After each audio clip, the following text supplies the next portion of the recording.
random episode here on 1950's Farm. How are you all doing? Hope you're all having a lovely day and a good day. My day is going. We've had some issues. We've had some technical issues. So I downloaded a map from a site that I normally download my. So I use the Mod Hub and this one other site that I kind of trust, and I downloaded a map, and for whatever reason, according to my computer, it hasn't given me a virus, but it did shut my computer down. Now, it's a little bit worrying, but I have scanned it several times since, and obviously deleted the map and deleted everything that came with the map. And touch wood, everything seems to be working okay. So we'll see what happens, but yes, I was not impressed. So although in all fairness, I do blame myself. So it's a map that I've been looking at for FS25. This is that I've been looking at for a little while, and I thought, and I've been like, nah, instinct was telling me no. And then I thought, oh, don't be silly. You can't have instinct over stuff like this. You just got to download it and get on with it. And as I say, it got to 100% and then just wouldn't sort of finish loading. So I thought, no problem. I'll go press my Windows button, and then go to the desktop, get that off, and then just sort of automatically close it down. But that's when I started having all the issues. But touch wood, everything seems to be working as it should. Everything is still where it should be, and as I say, the scan that I've been doing, I've done about 5 this morning already. You can never have enough scans in a day, I find, and everything seems to be working okay. So fingers crossed. Hopefully not too much in the way of damage has been done. I have reported it to the site that I downloaded it from, just because it may be the mod. It may be my computer, so I don't know. But yes, that is how my day has gone so far. So then I loaded this in. I thought, right, we've got to do some silage. Because I did say we would do silage. So we've got to do some silage. And I thought what I'll do is, as you can tell from the arrow there, I thought I'll do it on course play. I thought that way I can have a trailer. I can just be constantly running back and forth from the farm to the field, dropping trailers off, and then course play can get on with it while I'm emptying the other trailer. And I thought, jobs are good, and it will be quite a relatively interesting video, or one certainly hoped anyway. One? The hell am I, the Queen? Jeez, don't turn into them. Whatever you do, turn into whatever you like, just don't turn into the royal family. Jesus. And anyway, so but that didn't work. Course play works fine until the trailer's full, and then it just carries on. So we can't have that. So we're going to have to go back to doing it ourselves, unfortunately.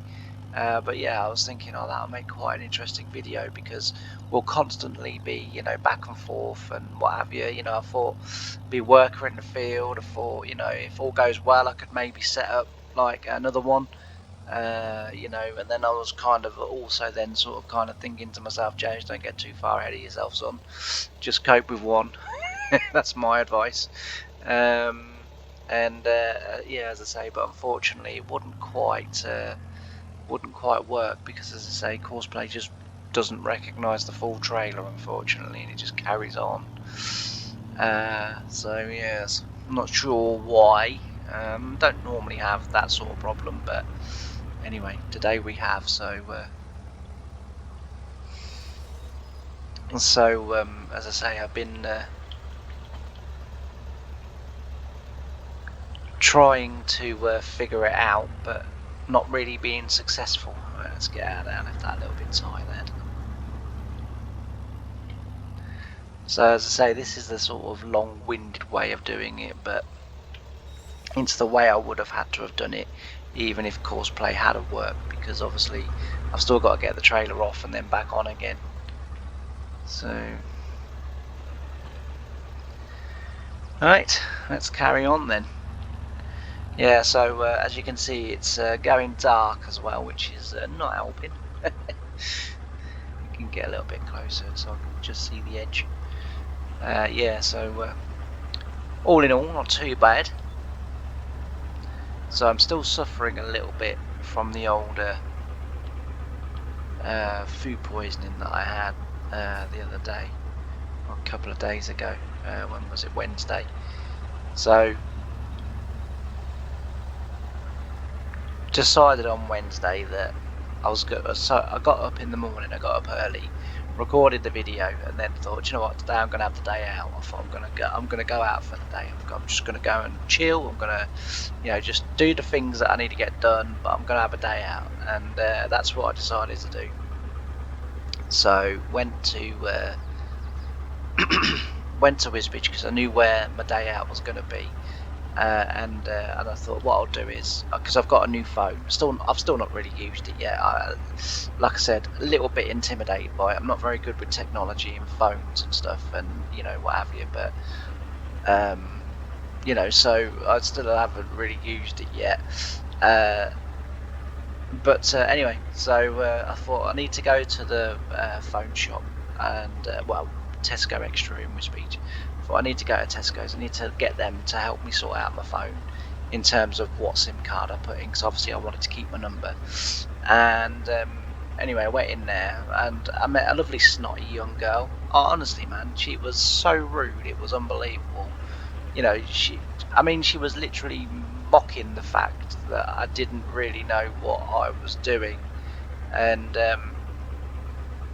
if it hadn't have been for the young chap that came out that originally served me and my younger brother last week when we went to fetch to order the phone, then I would have complained, but he did sort of tell her off, and let's say then he sort of kind of sorted me out. 2-minute job, no hassle, no trouble out of his day, no time out of my day. Anyway, then I went back downstairs, because you have to go upstairs to the Tesco's. Downstairs is the car parking area and what have you.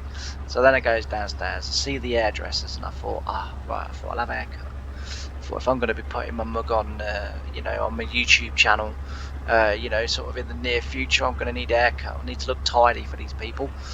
And gets into the hairdressers. It's on the bottom floor, opens at 6 in the morning. Normally I go very early, but I had other things that I wanted to do that day because I said I was going to have a bit of a day out, but I kind of knew where I was going to have the day out, and so I couldn't go at 6 in the morning, because otherwise I'd have been waiting around for like 4 hours before I could do what I wanted to do, and I'm not doing that. I'm not a very good waiter or arounder. I like to go do and get home. Do you know what I mean? That's how I operate. And anyway, so I went in there and I said to the geezer, I said, can you give us a haircut? And he goes, it's a bit messy, isn't it? And I said, a bit? I said, I think you're being too kind. And he said, okay. He said, yeah, no worries. He said, I said, can you do me now, or have I got to make an appointment? No, he said, I can do you now. So I was like, I said, nice one. I said, I'm in a bit of a rush. He said, why is that? I said, my film starts at 1 o'clock. So he went, bloody hell, he said, it's 1:45 now. I said, yeah, but you're only shaving it completely bald. I said, it won't take too long, right? So he said, nah. He said, that'll take me 10 minutes. So I said, yeah, good lad. Well, the cinema is right next to Tesco Extra. Like, literally, you walk out of Tesco Extra, you cross the road, and you're in the cinema. Like, they're on the same block, but there's a little the road into the Tesco car park, basically. You're just crossing that little bit, and on the other side of that is the cinema, and then on the other side, if you go the other way, is the car wash and the petrol station, right? So it's nicely set out, and sort of relatively easy to get, to negotiate. So I was sort of thinking, kind of, gets to the head, come around with me, mate. Goes around with him. Now as I've said before, I've been having quite a few symptoms these last few weeks. So when I start moving around and walking, I've been getting really breathless and really lightheaded, really dizzy. Worryingly, I've been told it's nothing to worry about, which is kind of like, I wasn't doing this a few weeks ago. And they're like, it's fine. There is nothing wrong. You're grand. And I'm like, well, I'm not so sure, but okay, I'll sort of take your word for it. And then you kind of get to the sort of are they trying to kill me off? Am I a character in some sort of story and they're trying to kill me off? And anyway, I sort of kind of like get into the hairdressers. I'm walking to the chair, and because the symptoms come on, I was like, suddenly lost all my breath, suddenly went really lightheaded and dizzy. Everything kind of went blurry. And the next thing I know, I'm crashing over the chair as I've tried to get into the chair. I'm crashing over the top of the chair. I've then sort of rolled ungracefully off the chair, smacked my head into the wall. And I'm kind of laying there in a bit of a daze thinking, the crap just happened. And the bloke comes ready and goes, Jesus, mate, are you alright? And I said, yeah. He said, have you been on the sauce? I said, no. I said, I've got a heart condition. I said, and I just went really dizzy and lightheaded. I said, like, and lost all my, and I was like, like I'd been running, and I was thinking, nah, this ain't normal. I'm thinking I shouldn't be doing crap like this. Anyway, so I gets up and he says, are you sure you're okay? Yeah. I said, there's nothing in there anyway. Don't worry about the head. I said, like, that's fine. I said, no problem. I said, yeah, I'm grand. And he goes, you sure? And I said, like, yeah. He said, because he said, you did that wall pretty hard with your head. I said, yeah. I said, I was just health and safety test. That was all. I said, no problem. I said, you passed with flying colours. That wall will definitely stand having someone thrown into it when they don't play. So he's kind of looking at me thinking, do I laugh? Do I not laugh? What's kind of going on here? Is he pissed? Is he not? It's kind of like. So I said, I'm fine. I said, let's just shave the head. I've got a film to watch. And he's going, okay, yeah, all right, yeah. He goes, well, he said, you're in charge. So I said, yeah. I said, I'm fine. And anyway, so he shaves my head and does a fantastic job, as much as you can do with shaving someone's head. Anyway, so I kind of gets up and he says to me, he says, are you sure you're all right? So I said, yeah. I said, why, do I not look all right? He said, no. He said, you look fine. He said, as far as I can tell. He said, I don't really know you. So he said, like, he said, but as if someone said to me, is he ill? Looking at you, I would say, no, he seems all right to me. I said, well, there we go then. I said, I'm all right now. He said, I mean your head. He said, like, you really did thump it. Because a few people went, ooh. And I said, oh, fine. I said, I haven't got a headache. I've got blurred vision. I said, to be fair, I said, I am a little bit blurred vision. He goes, oh. I said, yeah, I've got cataracts. I said, things close up are absolutely fine. I said, I could see them a tree. I said, but anything a bit further away, especially words, I said, a bit away. Oh dear. Okay. I didn't, for whatever reason, I turned that off. I don't know why I turned that off. Let's turn it back on. Don't know why I did that. Yeah, so I said no. I said, I'm fine. I said, I said, I'm gonna go and watch my film. I said, I'll sit in a dark room for a bit. I said, I'll be all right. He said, well, whatever you do, don't go to sleep. So I said, I'm not concussed. I said, I'm fine. I said, honestly, I said, I really appreciate your concern. He went, have the haircut on the ass, mate. He said, honestly, he said, I feel terrible. I said, there's no problem. I said, no, I'll pay for my haircut. I said, I don't expect that, I said, just because I had a bit of a stumble. I said, it happens all the time. I fall over all the time. Like I said, I said, if I walk a long distance, for a few minutes afterwards, I'm out of breath. I said, and I sort of tend to have to sit down so I don't fall over. I said, I could feel myself going. That's why I tried to get into the chair quickly, because I thought if I can sit down, I'll be fine. And he was like, he goes, I think you ought to go and have that looked at. I said, yeah. I said, worryingly, I have had that looked at. I said, and they've told me I'm fine. He goes, fair enough. He said, I'm not sure myself. And I said, no. I said, neither am I. I said, I'm good now. So anyway, I walked out of Tesco's, got in the car, thought I'll drive over to the cinema car park, because I was going to walk over. So I thought, you know, out in the fresh air, you know, like, I thought it's only a 2-minute walk, I'll be fine, you know. So I thought, I better drive. So anyway, I drove over and got into the cinema and sort of got to my, you know, ordered my ticket or whatever for my film, you know, and the the I said to him, I said, have I missed it? He said, no. He said literally, he said the screen's just come on. He said, so it's just adverts and that at the minute. So I said, oh, okay, fair enough. So I said, yeah. So I went up to the thing. He got in there, and because he asked me to choose my seat, right, which, you know, whatever. So I chose my seat, and like quite a few of them were reserved. So like it kind of said to me that people had pre-booked. So when I got in there, I was thinking there's going to be, you know, a few people in there, which is unusual for a Wednesday dinner time, you know. So when I go to the cinema, because there's usually no one else in there, and I don't socialise very well. You know, I like talking to people, and I like talking. I just feel really awkward around people because I'm always a little bit worried that my sense of humour is going to say something that's going to upset people. I mean, I've still not been forgiven for my jest joke yet, which is a bit harsh because that is now like nearly 2 weeks ago. I've still not been forgiven for it, even though I thought it was quite funny. But this is, you know, this is why I find sort of social situations quite awkward. You know, and I, you know, it's just difficult. So I'm thinking, you know, there's going to be a few people in there, but I chose the seat was well away from everyone. So anyway, I get into the cinema and there's no one else in there, and I thought, oh, well, this is all right. I thought, unless everyone's on a mad dash, I thought, but you know, this is all right. I thought, yeah, I can handle a bit of this.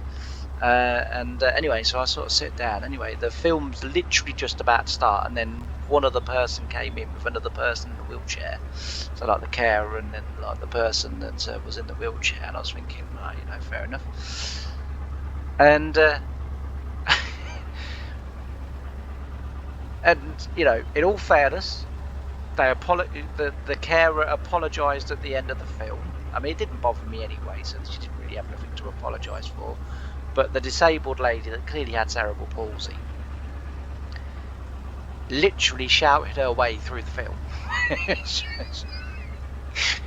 Every time someone swore or someone, you know, said a bad word or whatever, you know, this woman was sort of shouting her way through the film. And I'm sort of kind of sitting there thinking, if this room was as full as what that screen had said when I chose my, you know, there's going to be a lot of people unhappy in here. And I'm sort of kind of thinking, you know, I'd like to say it didn't bother me, but honestly, like, and every time someone swore, she was like, naughty word, can't say that. I'm sitting there thinking, love, you're in an 18. I think you'll find they can say what they like. It's just kind of like, but yeah, it's just like the whole film. She just like literally sort of shouted her way through the film, commenting on every single bit, and I'm kind of sitting there, and some of it was very distracting, and little bits of the film I did kind of miss, because I ended up like, because she was, although she couldn't walk or anything, you know, she was jumping up and down, like not. I was in on her feet and then off her feet, but just in her seat she was sort of sat jumping up and down, waving her arms and this, that and everything else, and I'm sort of kind of thinking that's a little bit not on in terms of, you know, like, I mean, it doesn't bother me, but if you think of someone that it would have bothered, they've paid the same amount of money that you have, and now we can't really sort of hear the film. I mean, you could hear it, but when there was bits where she was shouting out, that's the bits where you know, you missed that bit of audio.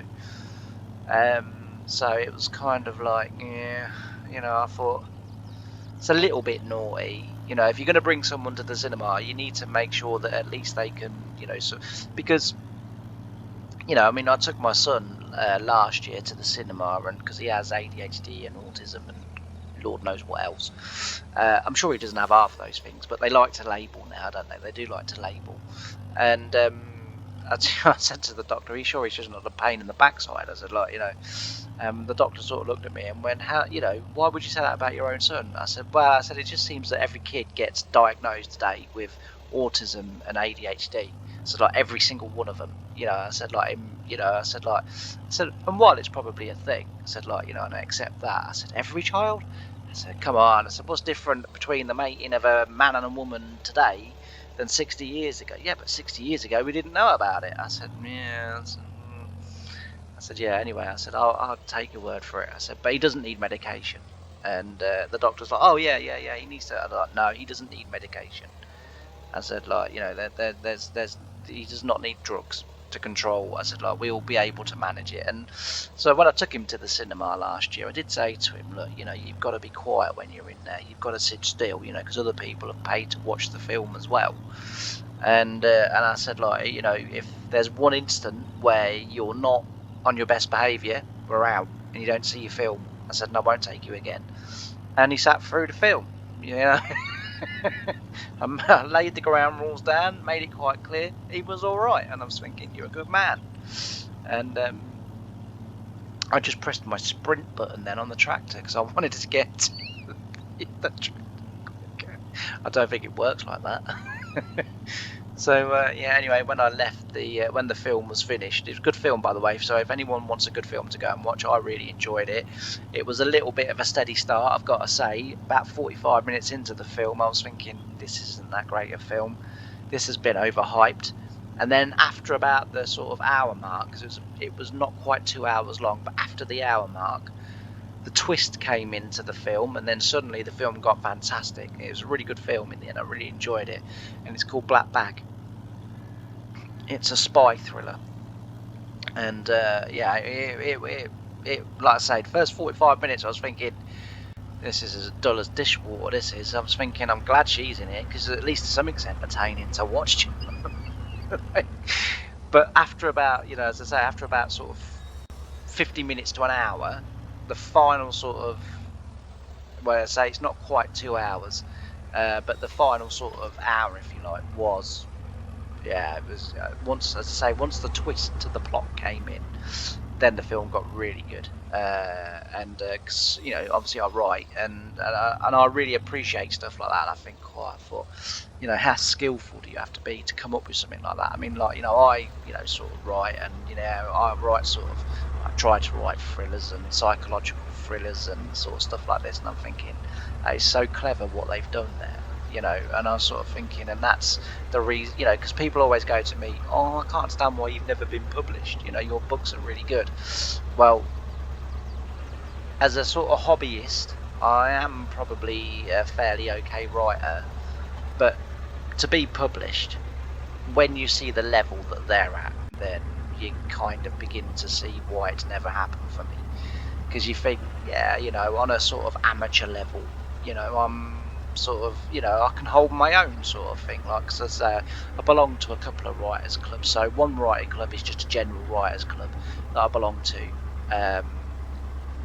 and then the other one that I belong to, you did have to complete a university course to get in there, and the university course was 500 quid, which wasn't too bad, but it was only for like 2 months, which I've, I was like, that's quite expensive, especially for someone like myself. But I did it so as I could get into the writers club, and boy was it hard. Like, it was proper challenging, and I think it's that one that I learned stuff from. It's that writing group that I learned stuff from, and that I sort of see the level where you've got to get, because there is a woman in the writers group who is published. She's had a couple of books published now, and she's in there, and as I say, I sort of consider myself okay. I wouldn't do myself down and say, I'm rubbish at it. I don't think I am rubbish at it. I think I'm very good to a level, but not their level. That's the only sort of difference. And you get to appreciate how good you have to. It's a bit like, I guess, like my little brother. When he was growing up, he was exceptional at football. The same with my second eldest brother. He was also exceptional at football, and the two of them grew up, and the two of them got trials for different clubs, and they went to different clubs. Like, my little brother went to Peterborough, my elder brother went on a trial to Hull City, and they got in, and you know, they get to sort of 15, 16, and you know, the two clubs sort of basically were like, kind of, you know, you're really good players, you know, you should enjoy the game, but you're not good enough to, you know, play for us. And they were really good at football. And the thing was, you know, I also, in my class at school, I had a lad called Martin Eldridge, and he was playing for Arsenal youth team, and and he did have a little bit of a professional career.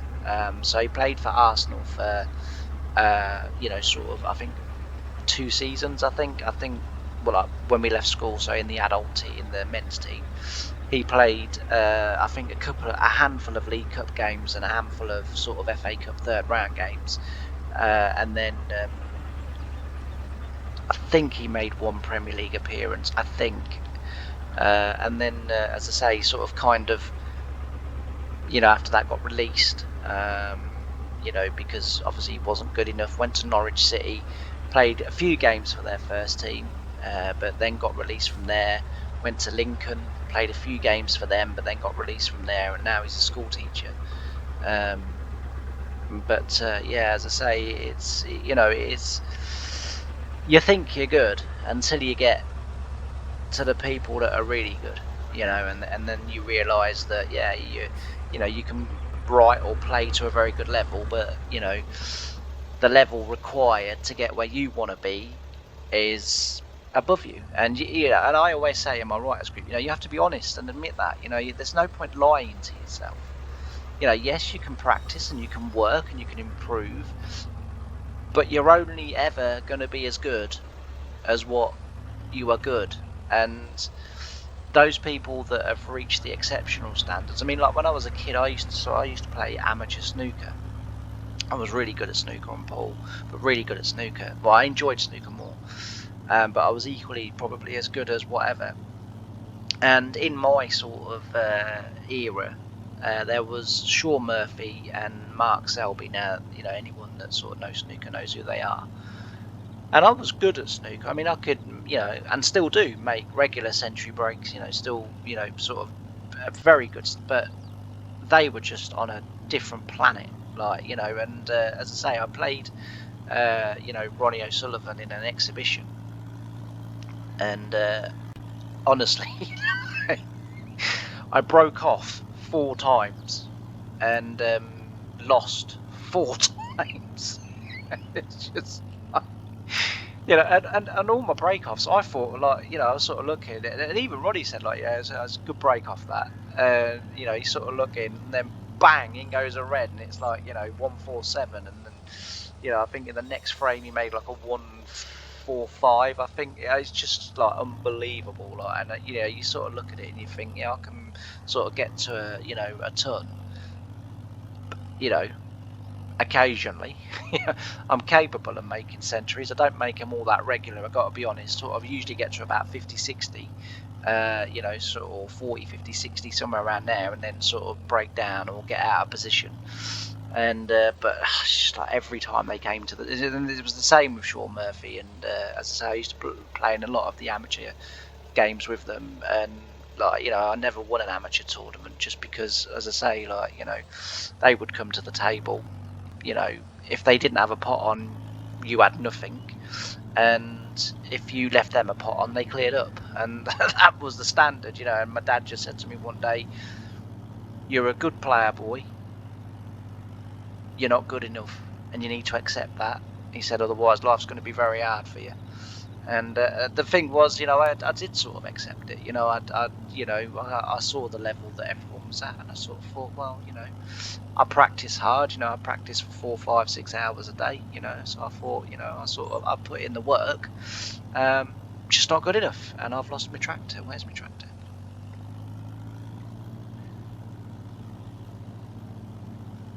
I was certain it was down here. Could be wrong.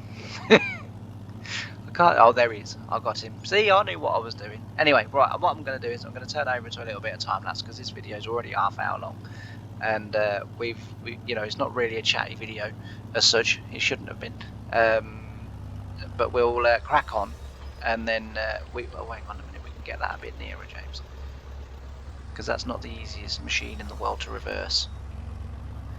Yeah, as I say, I'll switch over to a little bit of time lapse. I'm not going to kind of have a massively long video doing this because it gets quite repetitive very quickly. So the last time I did this, I recorded me doing the whole field, and it was about 6 hours long, that video, and I managed to get it down to about an hour and 15 minutes, and then and just sort of kind of thought, you know, no one is going to watch this. Sent it to Chris, funnily enough, and said to him, you know, give me your opinions on that video.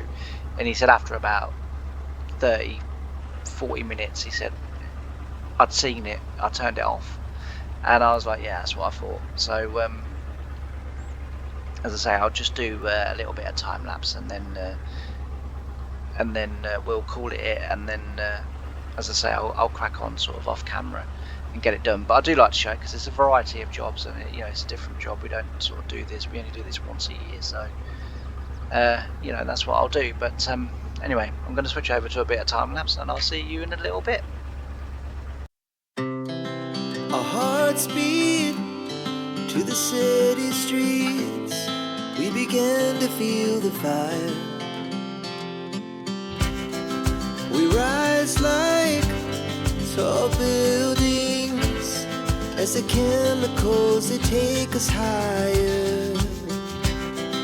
The night's young and it's just begun as she puts her hand in mine.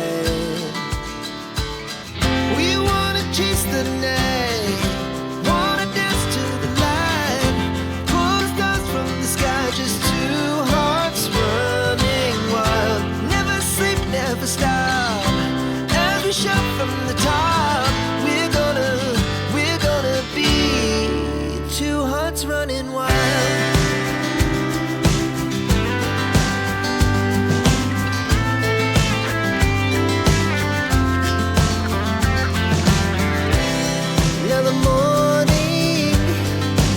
Afternoon, we lay awake in bed. The laughs so loud as the hours pass. We're gonna do it all again. We wanna chase the night, wanna dance to the light, pull the stars from the sky, just two hearts running wild. Never sleep, never stop, shout from the top. We're gonna be, we're gonna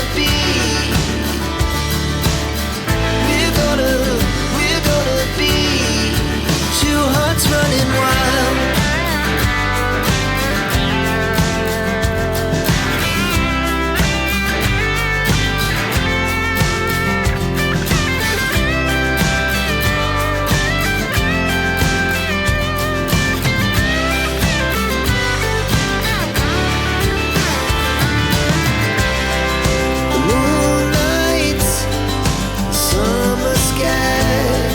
The best we ever had,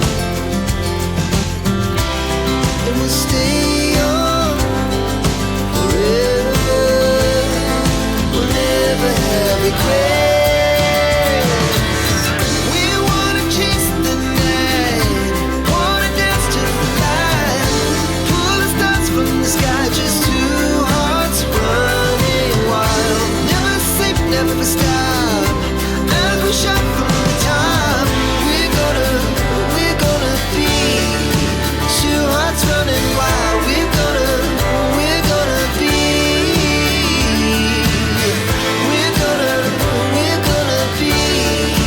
two hearts running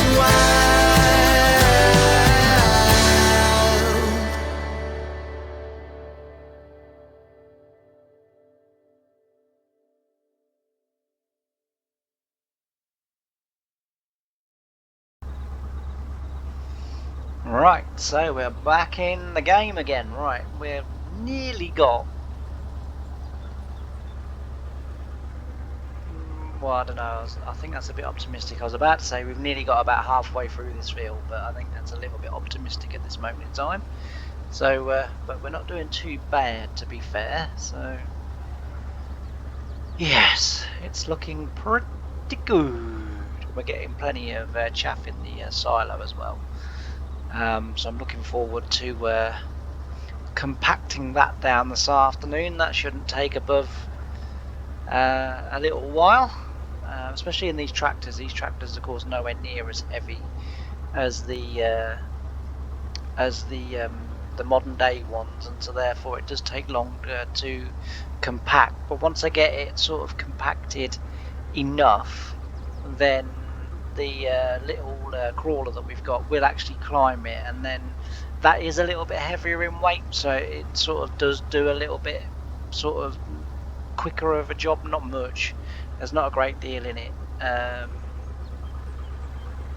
I used to like FS19, where you could do you could set a courseplay course up, and courseplay would sort of just do it for you. That sort of system is in 22, but I can't seem to get it to work properly. It always says blocked by objects, even though I can't, there's nothing around them, so I've not been able to get that going, unfortunately. But yeah, so the option is available in FS22, but where were you going? Alright, let's take that off. Move that forward. Ooh, that's going to be tight.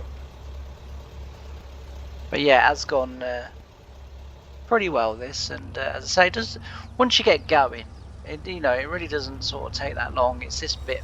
Oh yeah, and I need to just highlight something that happened right at the beginning of this time lapse, and we just need to have a little chat about it. Now then, I didn't forget the trailer when I got back to the farm. I simply went in and scouted out where I was due to be to make sure there were no hidden objects. I didn't forget to put the trailer on at all. I got to the farm thinking, I came here to do something, I can't remember what it was, and I was kind of like, and then I just like suddenly thought, I haven't even got the trailer on.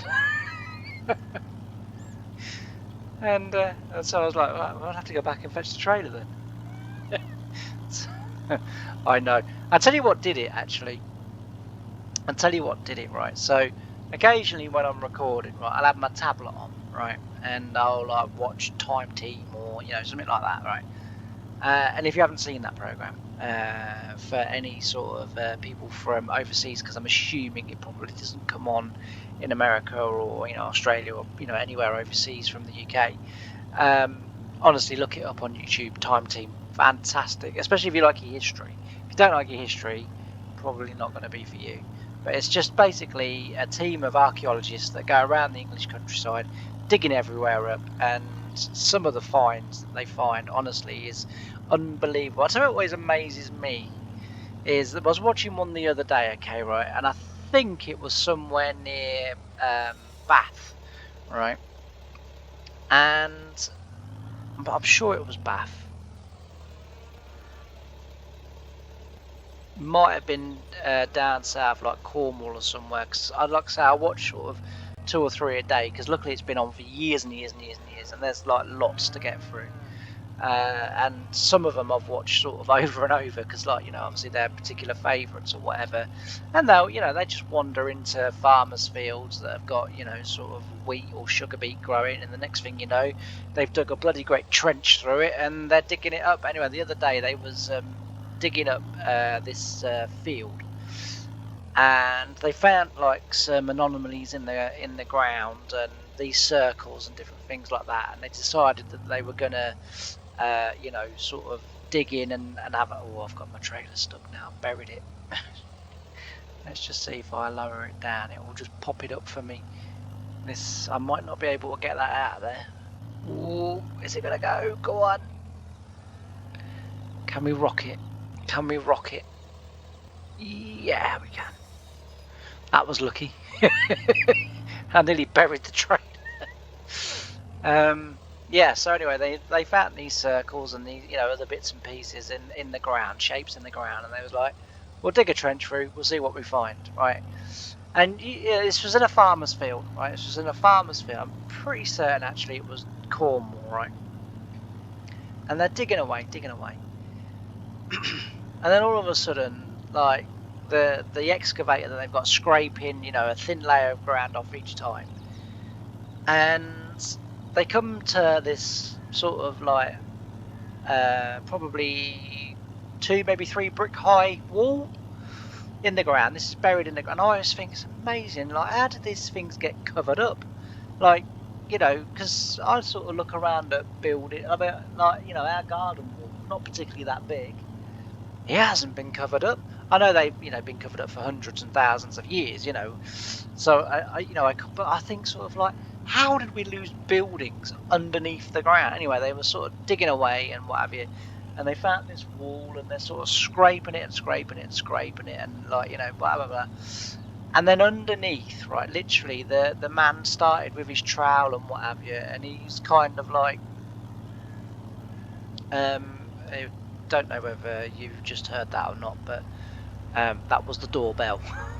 So I'm currently sat in my room, in my TV monitor.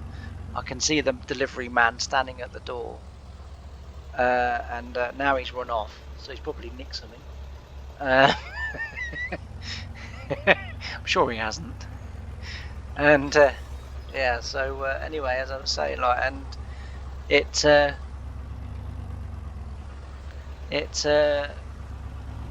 they were digging away, and then, as I say, they got down, they kept sort of sweeping it away and scraping it away and what have you, and then it revealed this absolutely mint, and I mean in almost perfect condition, Roman bath floor that was mosaicked, and you could still see, honestly, the colours were still, it was the most stunning thing I have ever seen. And the tractor driver and the farmer that owned the land, and the tractor driver, apparently a few weeks before they'd gone in, or a month or 2 before they'd gone in, had ploughed the field, and I'm ploughing the field, and then drilled it with wheat. The wheat was sort of through because it was sort of about October time when they were there. And honestly, like, this Roman floor, and then they sort of uncovered it, and you had all the corridors leading out into and they literally started to just dig this whole field up. And honestly, it was like a Roman like sort of settlement village. Yeah, and just, it was absolutely amazing, absolutely stunning. I see one in Norfolk where they started digging, and they got literally like a couple of feet down from the surface of the ground, and they uncovered a massive Viking boat, which they then rebuilt. They dated it and then sort of like rebuilt it from the original. And honestly, like, it really is a fantastic program. So if you ever are able to sort of look it up and give it a watch, like I say, it is really good.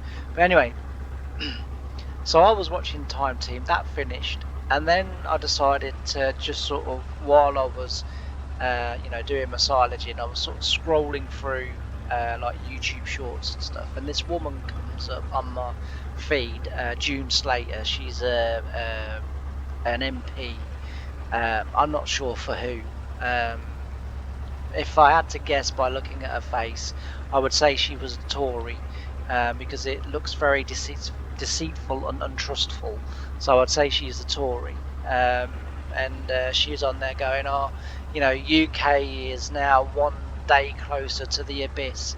And I think, but you're in opposition. You can do something about it. Why do you keep coming on here and like sort of saying all this, all this sort of almost scaremongering stuff, and actually your party and you do nothing about it anyway?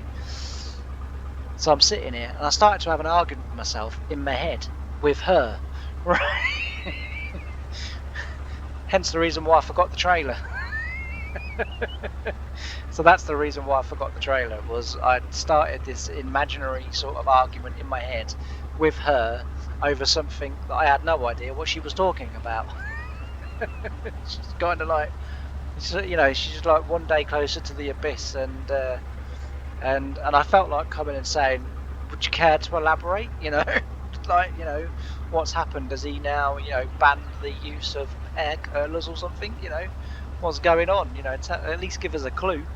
But yeah, so that was the reason why I forgot it. But never mind. Like I say, all is well that ends well. But yes, so. But yeah, I say, Time Team, go check it out. Very, very good. I wish I'd sort of been more aware of them when they were actually, you know, sort of prevalent out in doing stuff, because I would have loved to have gone to one, you know, just to kind of see them in action and all of that good stuff, you know. And but yeah, alas, you know, and I would have got them on to the first farm that I worked on as well. You know, to see whether there's anything kind of interesting to dig up there, because near the main farm, which is Manor Hill Farm, near the main farm, there used to be a World War II airfield on 6 of the fields, I think it was. It was sort of spread out over 6 of the fields. On one side of the road, you had like the runways and stuff like that, and then on the other side of the road, you had like all the hangars and the huts and everything. You know, like, you know, where the airmen used to sleep and that. And then down there, they also had like their own sort of gardens and sort of, you know, where they could grow their own veg and food and stuff. And my nan, funnily enough, as a young girl, used to work hoeing and sort of, if you like, gardening those gardens for the airmen. There was a few of them.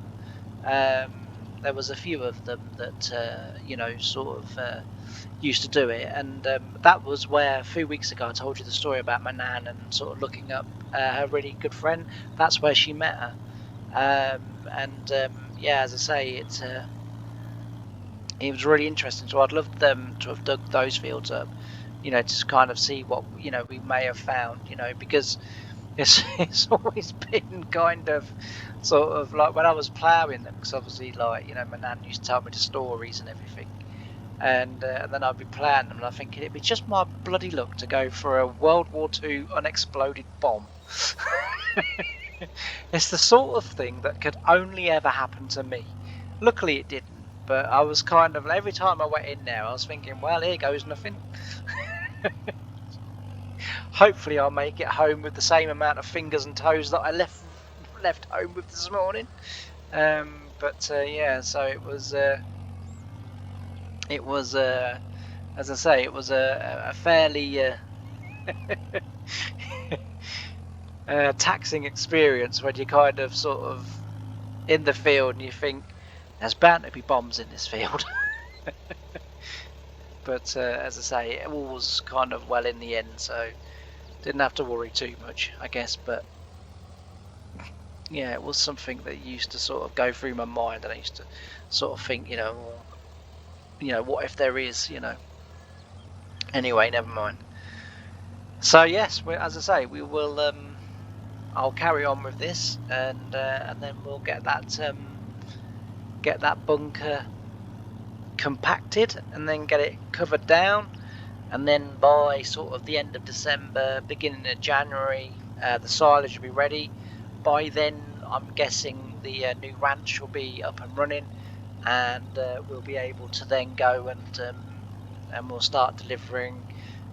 So hay and straw is the one thing they desperately want, but they have also sort of made an interest in our some of our silage as well, which I'm sure we can provide. Although having said that, our cows last year did eat an extraordinary amount of silage in a very short space of time. So let's see what happens with that one. But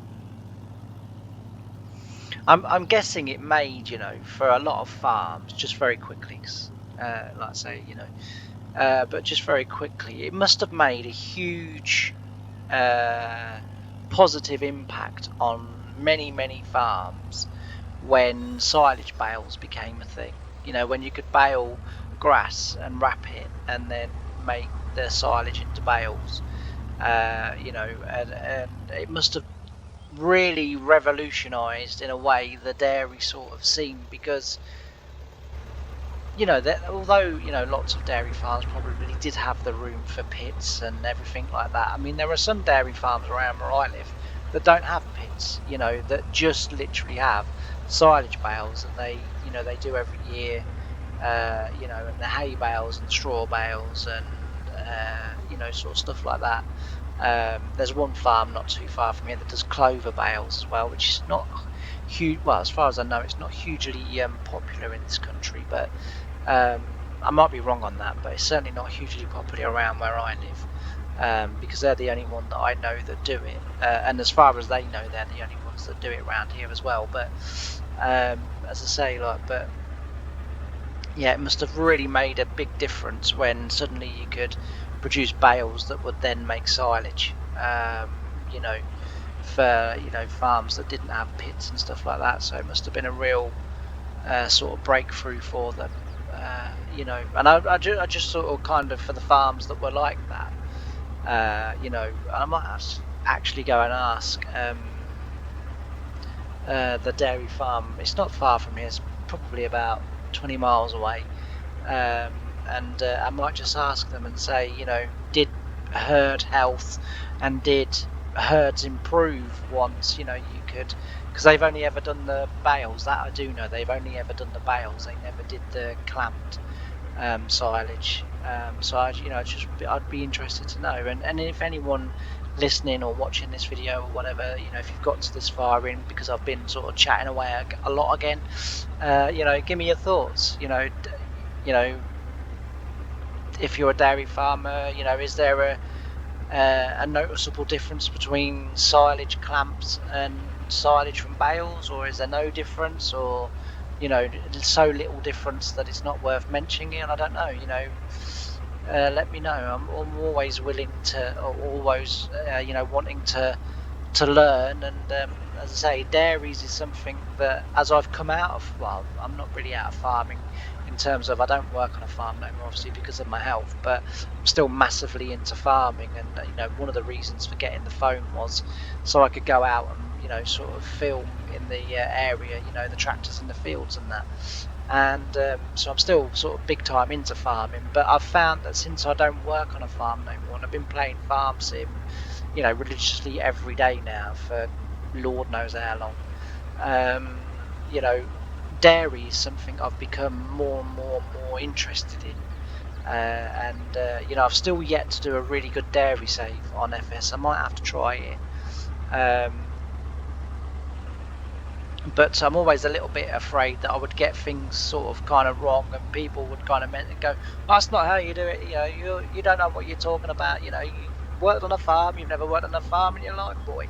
You know, all the farms I've worked on have been sort of arable and sort of veg and stuff like that. So yes, there was a dairy on the second farm, but as I say, I was very rarely ever called up there. And after the slurry incident, I think I probably only went another 2 times after that, and neither of those 2 times involved anything to do really with the dairy work. It was literally, we were taking bales off the field and I was delivering them to the dairy, and that was literally it. I had someone on a telehandler loading my flatbed trailer up, and then once it was full, they strapped it for me, and everything, and then I literally just took it there.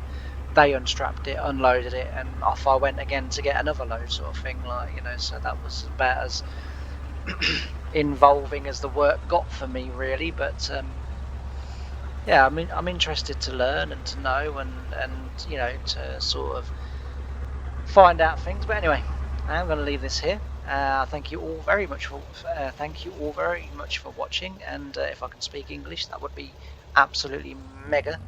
And I can't wait to see you again next time. Bye for now.